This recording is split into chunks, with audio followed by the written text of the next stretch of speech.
பொதுவாக பெரிய பெரிய ஆறுகளிலும் நீர்நிலைகளிலும் தான் முதலைகள் வசிக்கும். ஆனால் ஊர்க்குளத்தில் முதலைகள் வசித்து வருவதை நீங்கள் கேள்விப்பட்டிருக்கிறீர்களா?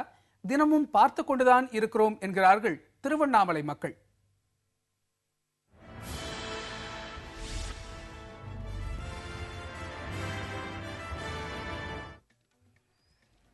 திருவண்ணாமலையின் மையப்பகுதியில் அமைந்துள்ளது பூந்தா குளம். இந்த குளத்தை சுற்றி ஏராளமான வீடுகளும் கோவில்களும் உள்ளன. இப்பகுதியில் உள்ள மக்கள் துணி துவைப்பதற்கும் மீன் பிடிப்பதற்கும் இந்த குளத்து நீரையே பயன்படுத்தி வந்தனர்.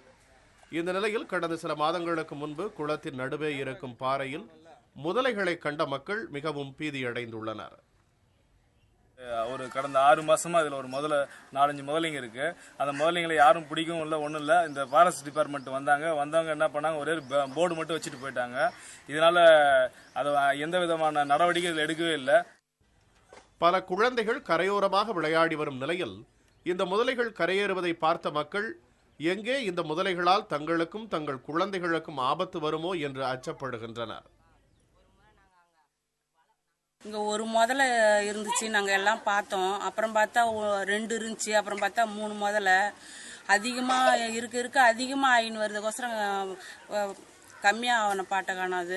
பயமாக இருக்குது. நாங்கள் எல்லாம் குளத்து ஓரத்தில் இருக்கிறோம், பயமாக இருக்குது. ஒரு நாள் மேலே ஏறி வந்துடுச்சு, கரை மேலே. பசங்கள்லாம் நிறைய இருக்கிறதுனால எங்களுக்கு பயமாக இருக்குது. இப்போ விடிகாலத்தில் நைட்டில் வெளியே வர்றதுக்கு அதை கொஞ்சம் பார்த்து நீங்கள் தான் அதுக்கு தகுந்த நடவடிக்கை எடுக்கணும். இது குறித்து வனத்துறையிடம் கேட்டபோது அரசிடம் அனுமதி கேட்டுள்ளதாகவும் அனுமதி கிடைத்ததும் முதலையை பிடிக்கும் பணி தொடங்கும் என்றும் தெரிவித்தனர். புதிய தலைமுறைக்காக செய்தியாளர் கோவிந்தராஜுலு.